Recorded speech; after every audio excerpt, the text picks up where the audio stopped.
Bon alors, comme premier pilote pour avoir en Formule 1, on va commencer. Est-ce que vous voyez Felipe Drugovich? Ouais, vainqueur de Formule 2 2022, pilote de réserve chez Aston Martin et je crois qu'il est en Formule E, un truc comme ça. Bah pour moi, ça sera non. Il n'est pas assez médiatisé. Il est pas connu en fait. C'est ça le gros problème, c'est Je Il... qu'il est... pense qu'il a le niveau. Après, le gros C'est ça problème qui va y des aller. vainqueurs qui sont sur le banc de touche, c'est qu'on les surcote un peu. Genre comme De Vries, après c'était un peu un flop, tu vois. De Vries, il était uniquement fort en Formule I. Après, je vais pas non plus le défendre à 100%, mais le Boug, il avait pas non plus la meilleure hauteur du plateau, quoi. Il avait un tracteur, donc C'est vrai, De Vries. Ça, on va en reparler un petit peu après. notre ami, comment ça s'appelle, Drogovic, non, je le verrai pas en Formule 1. Ouais, après, la question c'est est-ce qu'il a un meilleur niveau que Stroll? Oh bah, est-ce Non, compliqué? Est-ce compliqué? Ce qui me non, permet Stroll de est quand même meilleur. faire la transition. Est-ce que Stroll devrait être en Formule 1? Au Non, en début, vrai je de le vrai, défendais, Stroll, mais bon, là, c'est grave, hein. En vrai, la fin de saison, elle a été bonne, hein. Mais c'est trop elle a tard. été belle, elle a été belle. Après, je pense qu'on peut pas non plus critiquer son début de saison parce que le gars, il a quand même piloté une F1 avec un seul poignet. C'est vrai qu'il était meilleur avec un seul poignet. Ça, c'est vrai. Mais ça reste en soi un bon pilote, hein, parce qu'on critique, tu nous mets dans une Formule 1, on fait pas la moitié de ce qu'il a. Hein. C'est ça. Après, oui, c'est vrai. T'as raison. Mais d'un autre côté, il y a tellement meilleur Bon, d'un autre derrière. côté, je pense que la F1, c'est un sport, quand t'es dedans, t'es obligé de faire face à des polémiques, faire face aux médias. Enfin, ça fait partie du job, quoi. Quand tu signes, tu t'engages aussi à ça. Encore un Stroll, il est pas beaucoup à l'aise devant la caméra et pourtant le nombre de polémiques qu'il y a sur lui, oh là C'est un là. Kimi, hein. Vraiment, Stroll, il nous fait une Kimi. Bon, on va Attends deux jours. passer à la Formule 2. Qu'est-ce que vous voyez le plus entre Vesti et Théo Pourchaire à aller en Formule 1? Mais genre le plus neutralement. Sachant Vesti, que... parce que Fourchère est français. Les Français sont pas trop aimés par la Formule 1. mais en vrai, moi, je quand même... pareil, moi, je vois beaucoup plus Vesti. Parce que Vesti, pour moi... Enfin, désolé pour le championnat, il méritait. Il méritait beaucoup plus. Le Book, il a 5 victoires. Alors que bon, Théo Pourchaire, il nous a remporté un titre de F2 un peu à la Keke Rosberg avec une victoire. Je pense qu'il y a quand même un pilote qui a mérité beaucoup plus. Après, j'ai pas regardé toute la saison de Formule 2, mais les avis disent beaucoup plus, enfin, sont beaucoup plus en faveur de Fred Vesti, quoi. Celui qui a le plus de chances d'aller en F1, ça sera plus Théo Pourchard, vu qu'il est avec Sauber. Imaginons en 2025, si Bottas ou Zhou part, c'est lui qui prendra la place directement, avant Audi. C'est pas parce que t'es pilote de réserve que t'es sûr d'avoir un baquet. Oui, voilà, c'est Non, vrai. il n'est pas Regarde, comme ça, c'est regarde juste Piastri avec Alpine, juste cette histoire-là. Tu vois, il était pilote de réserve, au final, il a pas eu le baquet à Alpine. Mais du coup, ouais, ça me permet en fait de transitionner du coup vers est-ce que, enfin, plus Guanyu Zhou ou Valtteri Bottas et est-ce qu'il devrait rester en Formule 1? Je crois que bon, on a un Bottas qui est grandement sur le déclin et un Guanyu Zhou qui performe pas Pas trop énormément. mal. Moi, je pense que, honnêtement, Bottas, à part des calendriers où il est à poil, il y a pas grand-chose il fait pas grand-chose. Mais ça reste un très bon pilote, hein. Je pense que si Lewis n'était pas chez Mercedes, il aurait peut-être pu être champion. Il fait un peu quand même le Perez de Red Bull, tu vois. Quand Valtteri il était chez Mercedes, il fait un peu comme Perez fait aujourd'hui avec Mercedes, avec Red Bull. Ouais, Il est au second plan, mais d'une autre part, il est quand même meilleur parce qu'on voit que lui, au moins, il se qualifiait bien à chaque fois. oui, et puis même, genre, il était, bah, Désolé, Cristal, hein, désolé. il a été vice-champion sans difficulté, contrairement à Perez qui a dû attendre jusqu'à Las Vegas pour être vice-champion du monde, tu vois. Bottas gagnait Oui, c'est beaucoup vrai. plus de victoires, ce qui me permet attendez, du coup de transitionner vers, vers Perez. On parlait du coup de Bottas, Perez numéro 2. Est-ce que Perez a-t-il encore vraiment sa place en Formule 1 ou chez Red Bull? Est-ce qu'il Ah est là, je vais finito? pas être objectif, hein. Bah, le gros problème, je pense, de Sergio, c'est que c'est un bon pilote, mais c'est un pilote d'une ancienne ère de la F1. Il fait un peu, tu sais, comme Schumacher est revenu en F1 avec Mercedes où il a un peu flop. Oui, je suis Schumacher, il est revenu avec Mercedes en 12 et 2010 ou 2013. 11. 2012 et 2013, il est revenu Ah, chez mais c'est Ouais, Merco. un voilà. flop parce que ça- il avait quand même fait un podium, pole position à Monaco, je sais pas si vous vous en rappelez. Perez a exactement le même palmarès. Hein. Ah oui, mais je sais pas, mais Schumacher avec la Mercedes, je peux pas appeler ça un flop. Ouais, bon. C'est peut-être c'est peut-être le pire moment de sa carrière, mais Ouais, bah, en fait, c'est vrai que en soi, c'est pas vraiment un flop à l'échelle de par rapport à d'autres pilotes, etc. Parce que c'est quand même des très belles performances. Mais quand tu regardes par rapport au reste de sa carrière, par rapport à ses débuts chez Benetton, par rapport à son période Ferrari, bien évidemment, c'est complètement un autre monde. Et donc c'est vrai que l'image du flop apparaît grandement, je suis d'accord. Mais du coup, pour en revenir à Pérez, c'est vrai que bah, en fait, c'est un pilote qui est beaucoup plus fait pour être dans la seconde partie du classement, malheureusement. C'est toujours été ça. J'ai l'impression qu'il subit beaucoup trop la pression, en fait, par rapport à Verstappen. Quand on voit à Miami, il s'était mis tellement la pression, enfin, c'est à partir de Miami, et puis après, ça a complètement dégringolé jusqu'à qu'il oublie qu'il pouvait aller chercher le titre, et qu'il se dit, ok, maintenant je veux être 10 champion du monde et pas champion. Et là, ça commençait un peu plus à aller mieux. On parlait de Schumacher tout à l'heure. Que pensez-vous d'un retour de Mick Schumacher?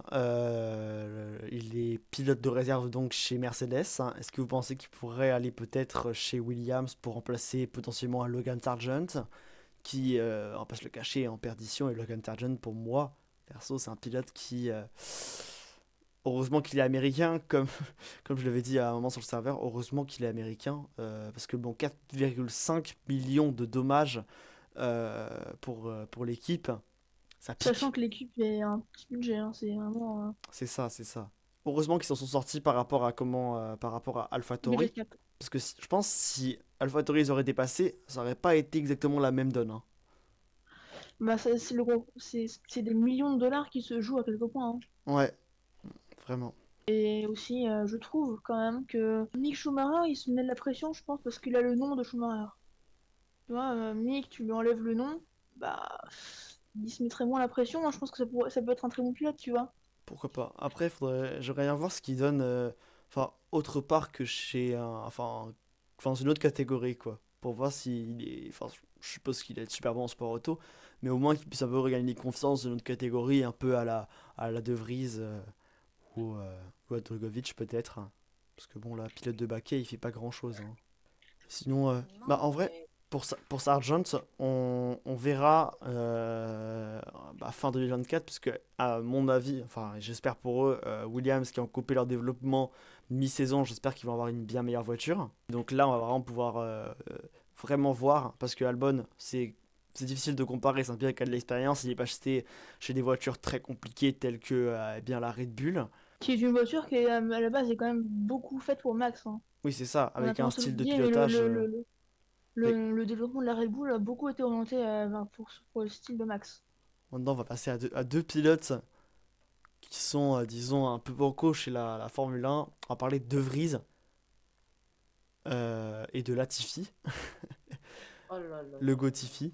Vos avis sur les deux pilotes qui pourraient revenir dans donc, la catégorie reine du sport automobile? Je sais pas.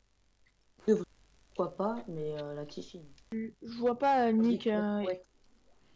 J'en vois aucun, tu vois, entre Nick et Latifi revenir en F1. Je pense que la F1, il faut vraiment que tu sois ultra performant pour avoir une deuxième chance. Ouais, c'est vrai. C'est vrai, c'est C'est vrai. c'est un sport qui est impitoyable, la F1. Et c'est ballot parce que c'est des très bons pilotes, je pense, au fond. Mais t'as une chance en F1, la deuxième, t'en as plus. Bah, en plus, Nick De Vries, c'est vrai qu'il a quand même trouvé beaucoup plus sa place en Formule I. Là, il y est retourné, je sais pas, sa saison, elle s'est passée comment? Enfin, je sais pas s'il a même pu y Bah là, retourner, il est mais... surtout, je crois qu'il quitte la Formule E pour faire le WEC, hein. Ah ouais? Ouais, il s'est engagé avec Toyota WEC. Oh, ok, Ouais, ok. ouais. Intéressant, on va voir ce qu'il pourra Finalement. faire. Puis Latifi, je sais pas, d'ailleurs je sais même pas ce qu'il fait. Attends, je vais regarder sur Google. Euh, Latifi Non, 2023. ça c'est Est-ce qu'il a fait une pour dire vente que de pots de Nutella? Marqué Latifi met sa carrière en pause pour un projet inattendu. Ouais, c'est ça, il a aucun programme de course, il est nulle part. Bon, de toute façon, il a des millions, il peut se mettre une petite pause tranquille, hein. Qu'est-ce que je vois en bas? L'accrochage entre Schumacher et Latifi. Latifi, on va voir ce qu'il fera à l'avenir. J'ai très très hâte. Très très fan de le revoir quelque part, mais j'espère pour lui parce que c'est un pilote qui a donné le titre à Max, alors bon, moi je l'aime bien, hein. Ensuite, donc on parlait de Vries en WEC. Euh, Antonio Giovinazzi, Ouais, on en a parlé deux fois, ouais. Giovinazzi qui est en WEC et vainqueur de 24 heures du Mans. Faut qu'on le rappelle quand même. faut quand même rappeler son ouais. incroyable palmarès, hein. J'ai fait un petit TikTok dessus en plus. Et je l'ai vu en plus mercredi d'il y a 2 semaines. Giovinazzi. Ah ouais? Ouais, c'est mon petit flex. Ouais. Oh là là. Ah oui, c'est vrai, la casquette Et était je l'ai vu, il signée. m'a signé ma casquette Ferrari. Eh oui, Oh là là. il m'a signé ma casquette Ferrari. Ouais, bon, pour moi, avec Giovinazzi, il va rester en WEC, hein. Il est Ouais, bien là où il est. ouais. Je sais pas, il a fini combien Il est cette là, saison? il performe bien avec la voiture. Je sais plus exactement, mais Top 5, non? Je sais plus, il est dans le top 4, je sais ça. Dans le top 4. Bon, déjà, dans le top 4, c'est déjà énorme. Après, t'as les pilotes Toyota qui sont devant. Bon, on va passer sur les deux derniers. On va discuter de. Peut-être que. Je sais pas si tu vois Crystal. Colton Herta. Oui, si je vois, c'est qui. Tu vois, et il a fait des tests avec Oui, oui. McLaren. Alors, est-ce que vous le voyez aller en Formule 1? C'est un pilote d'IndyCar, c'est ça, hein. Ouais, c'est ça. Yes. Euh, Le gros problème, c'est que l'IndyCar, c'est Ok. pas médiatisé, c'est médiatisé que aux États-Unis. Même s'il est pilote de McLaren et qu'il a fait des tests, l'écurie de McLaren est un très très bon duo et je les verrais pas en changer, vu que leur duo fonctionne extrêmement bien et extrêmement se complète parfaitement. Ouais, c'est vrai, c'est Je vrai. verrais pas quelle place il pourrait avoir, parce que vu qu'il y a que McLaren en écurie de Formule 1 qui est engagé en IndyCar, il me semble, pardonnez-moi si je me trompe, hein, Je crois que oui. dites-le moi aussi. Je verrais pas comment un pilote d'IndyCar qui pilote pour une écurie de Formule 1, sachant que celle-ci est déjà remplie et un très très bon F1. Ouais, c'est vrai. Après, en plus, c'est vrai que d'un côté, c'est vrai que ça n'a pas dû être très très concluant pour McLaren, parce qu'ils ont quand même préféré faire confiance à un rookie plutôt qu'à un pilote expérimenté qui a passé les tests. Donc bon, Ouais, enfin, ça veut pas tout dire non plus, hein. ouais, mais quand même, ils ont quand même préféré faire confiance à un pilote rookie plutôt que à lui. Après, pour Colton Herta, je vois quand même, je vois quand même peut-être quelqu'un qui pourrait le recruter.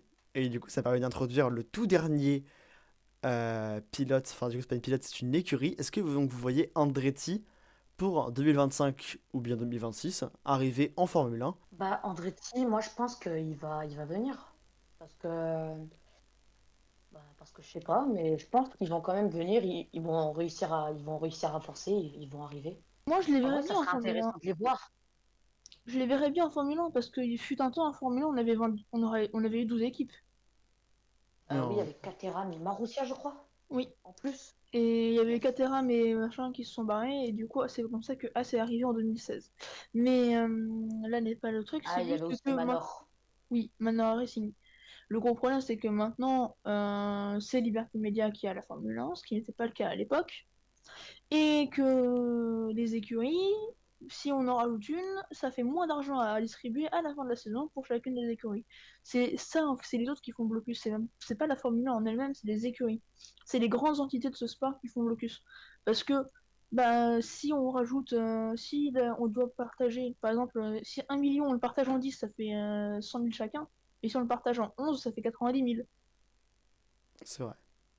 Oui, c'est pour ça qu'ils galèrent un peu à arriver. Bah, c'est surtout que les autres écuries veulent pas qu'on touche à leur argent. Pourquoi la Formule 1 il donnerait pas plus d'argent s'il y avait 11 équipes? Je pense qu'ils peuvent le faire. Bah, en Bah, c'est vrai, c'est juste que les droits coûteraient plus cher. après, il pourra acquérir plus d'argent parce qu'après, l'argent vient des écuries aussi. Oui, ils payent un ticket d'entrée tous les machins. Les pilotes payent aussi un ticket d'entrée tous les ans pour aller en Formule 1. La Ouais, c'est super vrai. licence, ils la renouvellent tous les ans et elle est payante. Et Ouais. ça, de base, je crois, c'est 20 000 plus, et t'ajoutes 10 400 $ par point que t'as marqué lors de la saison précédente, un truc comme ça. Et Ouais, donc, enfin, on se retrouve avec Verstappen, des il avait Verstappen qui vont payer payé. attendez, un venez, on fait le milliard. calcul pour Verstappen là. Non, parce que j'ai pas il- les, le barème J'avais vu exact. qu'il avait, j'avais vu qu'il avait payé 900 000, je crois. J'avais vu ça dans une Ouais, vidéo. c'est ça. C'est vraiment pas loin du million, hein, Verstappen. Andretti, en vrai, je pense qu'ils peuvent quand même faire le forcing parce que ils ont quand même déjà commencé à investir des milliards pour commencer à faire leur propre usine aéro, pour leurs propres locaux qui sont absolument gigantesques. Vraiment, Bon, c'est les États-Unis après, donc c'est normal, ça ne surprend tu, pas tant tu, ça. tu vas voir ça, General Motors, ils ont investi de ouf. C'est une association entre deux grosses marques, General Motors et Andretti. Andretti qui sont bien implantés dans le sport auto. Voilà, il y a matière. Il y a matière à penser qu'ils pourraient peut-être. Surtout, c'est même pas l'argent qui ira manquer parce que General Motors arriveront. Oui. Et, euh, et Et c'est General plus le. Motors, il me semble qu'ils se sont aussi proposés pour être motoristes. Ouais, je crois que c'est ça aussi. Oh, ce serait pas étonnant. C'est vrai que le bordel en termes de moteur avec Honda qui va aller voir Aston Martin. fait qu'on va avoir 6 motoristes sur la grille, c'est trop, frère. Ford avec Red Bull, Ouais. Audi, Mercedes, Moi, j'ai un Alpine, peu hâte quand Ferrari, même d'être en West. 2026. Ça va être un beau bordel. Ouais, Vraiment beau. Si on a en plus de ça Andretti qui arrive en Formule 1, ça peut vraiment être une bonne saison. Nouvelle réglementation, on a toujours des surprises, hein. c'est vrai, c'est vrai, c'est vrai. Après, Mercedes, on les enfin, attendait pas en 2014 avec la réglementation moteur. en 2026, c'est une réglementation, c'est une réglementation moteur. Moteur et aéro, enfin châssis. Hmm. Ouais, en Quand les vrai, voitures elles sont plus petites, etc. Et ils sont en train de réfléchir pour enlever le DRS aussi. ouais, bon, après ça après c'est surtout une rumeur. Après ça c'est, faudra voir, faudra voir. Mais en vrai, qu'est-ce que je voulais dire? Ouais, en vrai Red Bull pour 2026, il y a une grande partie qui est due au moteur et on sait bien que Red Bull quand ils ont été forts à chaque fois, c'était quand c'était lié à l'aéro ou au châssis. Enfin tout ce qui touche pas au moteur quoi.